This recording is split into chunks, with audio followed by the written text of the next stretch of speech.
안녕하세요. 2016학년도 대수능 국어 A형 해설 강의를 맡은 김미성, 유종현입니다.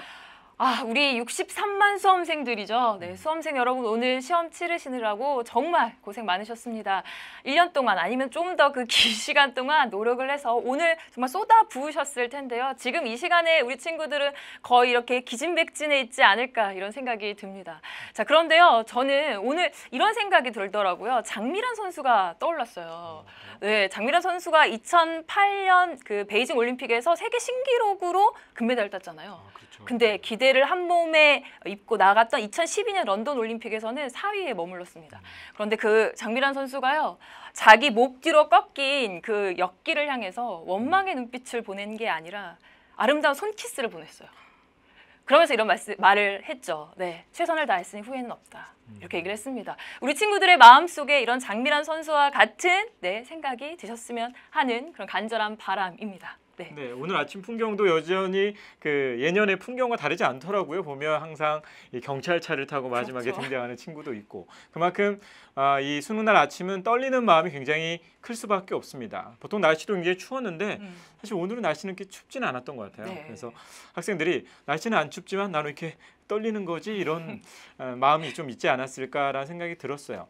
그런데 실제로 그 떨리는 마음을 더 크게 만들어주는 국어 문제가 처음에 나와서 여러분들이 그렇죠. 좀 당황스럽지 않았을까, 저는 개인적으로 좀 그렇게 생각을 했습니다. 특히 학생들이 직전에 9월 모평에서 조금 이제 쉬운 문제를 풀다가 그렇죠. 이번에 조금 어렵게 더 느끼지 않았을까, 체감 난도가 상대적으로 더 크게 느껴지지 않았을까 이런 생각이 좀 듭니다. 학생들이 좀 많이 1교시를 끝내고 난 다음에 감정이 좀 많이 기복이 있지 않았을까 뭐 이런 생각이 좀 들었어요. 그렇죠? 그래서 여러분들이 전반적으로는 그렇게 보면 9월보다는 훨씬 더 좀 어렵게, 그리고 작년 수능하고 이제 비교해 봤을 때는 그거보다는 뭐 좀 더 어렵거나 비슷하거나 이런 정도 수준이 아니었나 이렇게 생각이 듭니다. 그래서 좀 더 자세하게 이제 영역별로 한번 살펴보도록 하겠습니다. 화법과 작문은 어땠나요, 선생님?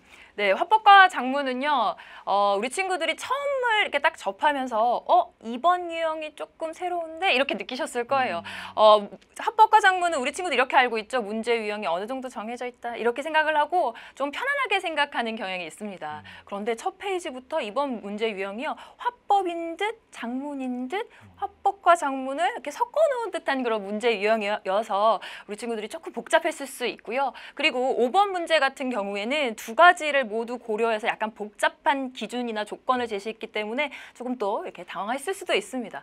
하지만 그 제재 자체가요, 우리 친구들이 굉장히 재미있게 읽을 수 있는 그런 내용이었고, 그리 어렵지는 않은 지문 구성이었기 때문에 화법에서 그렇게 힘을 뺄 필요는 없었던 것 같고요. 작문은 조금 더 쉬웠습니다. 우리가 생각하는 그런 문제 유형들이 다 나왔기 때문에 우리 친구들이 작문의 문제 유형별 접근 방법을 잘 익혔다면 신속하게 또 정확하게 작문 해결할 수 있지 않았을까라는 생각이 듭니다. 그래서 화법에서 조금 우리 친구들이 2번과 5번에서 힘을 좀 썼다면 나머지 부분들은 10번까지 이제 술술 풀리는 그런 문제였다라고 보면 되겠죠.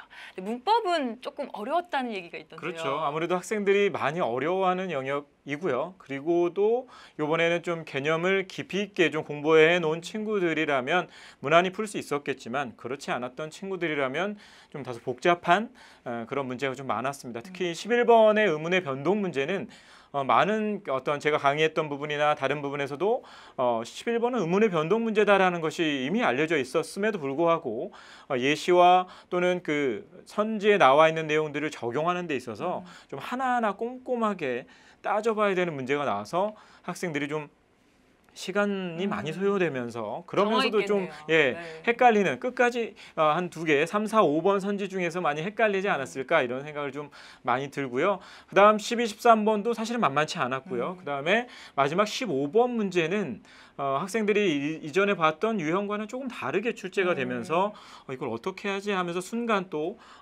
고민을 하게 만드는 문제가 아니었나 이런 생각이 좀 들어요. 그래서 문법에서도 아주 만만치는 않았구나, 학생들이 풀기에. 특히 중하위권 학생들은 더 그 느낌이 컸을 거고요. 그 다음에 이제 독서로 넘어갔을 때 독서 같은 경우에도 첫 번째 과학 지문이 상당히 이게 지문과 문항이 까다롭게 좀 구성이 됐어요. 그래서 이런. 학생들이 읽으면서도 어려움을 느꼈고 그다음에 특히 18번 문항에 가면서 이 선제 내용들을 파악하기 위해선 좀 여러 차례 추론을 해야 되는 그런 문제가 18번이었거든요. 그래서 학생들이 그 문제를 풀면서 많이 좀 더 그 떨림이 심화되지 않았을까. 그리고 시간에 쫓기는 시점이 바로 그 시점부터가 아니었을까 좀 생각이 들 정도로 여러분들이 첫 번째 지문에서 좀 어려움을 겪었을 것 같고요. 그 다음에 이어진 이제 기술 지문은 이제 수능 완성에서 비슷한 내용이 나와서 그나마 연계 교재를 열심히 공부한 친구들은 좀 수월하게 갈 수 있는 부분도 좀 있었고요. 근데 앞에 이렇게 과학기술 지나면 보통의 경우에 자연계열 친구들 또는 예체능계열 친구들도 뒤에 인문이나 또는 사회예술 지문에서는 좀 쉽게 가는데 그렇죠. 이번에 그렇지도 않았습니다. 이번에 나왔던 그 인문 지문은 우리 인터넷 수능 교재에서 연계가 됐음에도 불구하고 실제로 문항이 5문제가 출제가 되고 하나하나 또 이렇게 꼼꼼하게 따져서 답을 내야 되는 것들이 많았기 때문에 역시 좀 만만치 않았고 특히 마지막에 나왔던 이 공통 지문이었거든요. 사회 지문인데 이 인문 지문 같은 사회 지문이었어요. 그래서 또 AB형 공통 지문이다 보니까 아주 난도가 쉽지 않고 문항에서도 좀 고차원적인 추론을 좀 여러 번 해야 되는 그런 문항들이 좀 있다 보니까 학생들 특히 자연계열 학생들은 특히 더 많이 어렵게 생각을 했을 것 같습니다. 그래서 독서까지 좀 어려움을 가지고 계속 이어졌을 텐데요. 마지막 문학은 어땠습니까? 아이고, 우리 친구들 진짜 독서에서 많이 당황하고 시간에 많이 쫓겼을 것 같습니다. 독서의 영역에 비한다면 문학은 상대적으로 쉬운 편이었다 이렇게 얘기할 수 있을 것 같습니다. 근데 그렇다고 해서 절대적으로 쉽지는 않았거든요. 그렇죠. 네, 일단 지문 그러니까 세트 구성이 5세트로 이렇게 구성이 되어 있었고요.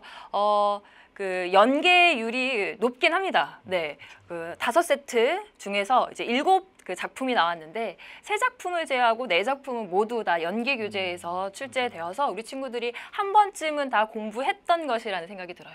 그런데 아쉬웠던 점은 뭐냐면 우리 친구들이 보통 연계를 굉장히 많이 느끼는 것은 시가 작품, 네, 또는 그렇죠. 현대시, 고전시가나 현대시 부분으로 많이 느끼는데요.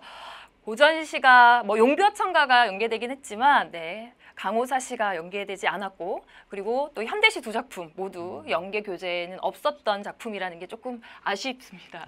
네, 그럼에도 불구하고 우리 친구들이 이게 뒷부분에 나와 있는 이 현대시 2작품이 연계되지 않았지만 이게 쉽게 평이하게 이렇게 읽히는 그런 작품이었어요. 근데 또 당황할 수 있죠. 네, 마지막에 딱 봤는데 처음 보는 작품이 나오면 우리 친구들이 당황을 할 수 있어서 네, 그런 부분도 조금 걱정이 되긴 합니다. 자, 그거 외에는요. 박완서의 나목, 그리고 유치진의 소, 그리고 토끼전, 네, 용비어천가 모두 연계 교재에 수록되어 있는 그런 작품들이었습니다.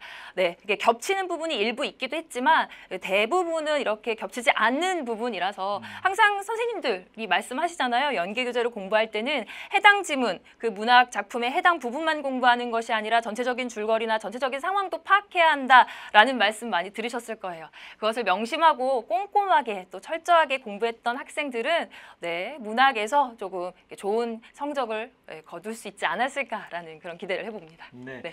이렇게 전반적으로 학생들이 좀 이렇게 6월, 9월보다는 좀 어렵게 수능을 이제 임하면서 이제 모든 것이 끝났구나 이러면서 여러분들이 마음이 확 풀어질 수도 있겠지만 하지만 아직은 여러분들이 해야 할 것들이 좀 남아 있어요. 그죠? 아직 수시에 뭐 최저학력 기준이라든가 최종 합격 발표가 남아 있으니까 여러분들이 가채점 결과에 등급컷만 보고 이제 그것만 보고 됐어 안 됐어 이렇게 판단하기보다는 끝까지 성적표가 나오는 그 순간까지 기다려 보시는 것도 하나 필요하고요. 그다음에 그 이후에 있을 정시 지원 전략도 미리미리 꼼꼼하게 여러분들이 체크하시면서 미리 준비해 두는 것이 좋을 거라는 생각이 좀 듭니다. 네, 여러분 끝날 때까지 끝난 게 아닙니다. 하지만 오늘 우리 친구들 오늘만큼은 좀 쉬었으면 좋겠다는 생각이 드네요. 자, 전략 짜시고 또 끝까지 끝날 때까지 달리는 거 내일부터 좀 다시 시작하셨으면 좋겠습니다. 네. 네, 해설 강의는요. 역시 1부에서 시작은 화법과 작문 우리 김미성 선생님께서